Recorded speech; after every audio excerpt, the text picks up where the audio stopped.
This is Jean Johnson again. I'm at my one sun garden in my yard, and I want to talk about a couple of plants that I really love.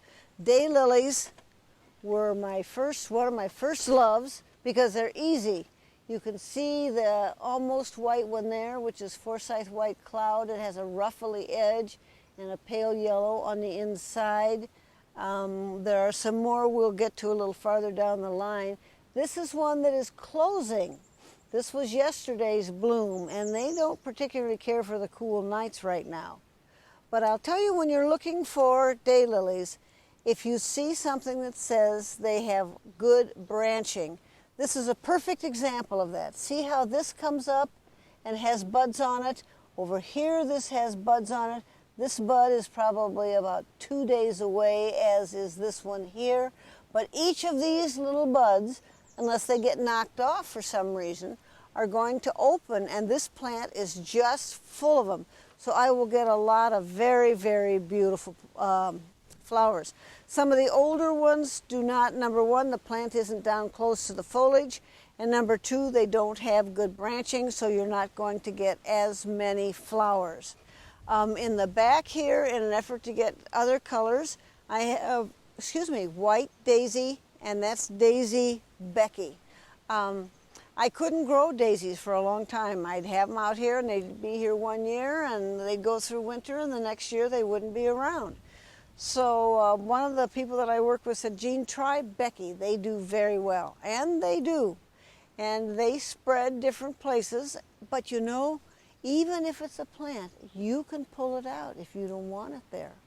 So a lot of times people will take plants out and put them in pots and share them with their friends or through garden club sales, that kind of thing. But you also can put a plant in the compost pile. I mean, I'm sorry to tell you that, but you can.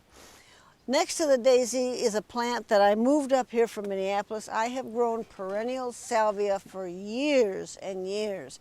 They come back every year, and if I cut the spiky blooms off when they get finished, which is called deadheading, if I cut those off, then many times if we have a long fall, they will come back up again.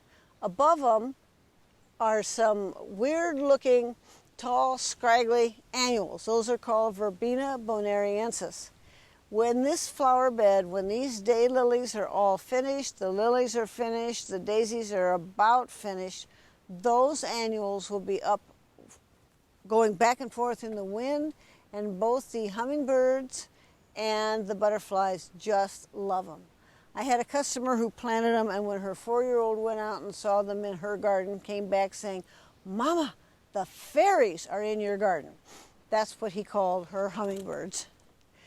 The kind of peach plant there next to it is an Asiatic lily. Asiatic lilies and daylilies are two totally different things.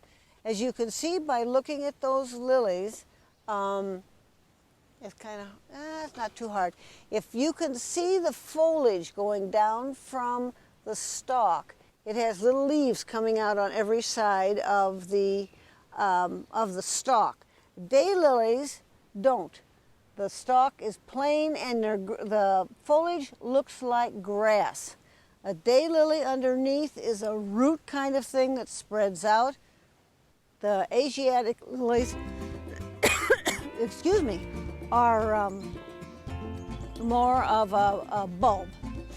So there's a couple of different things you can look for the next time you're in a plant place. Thank you for having me.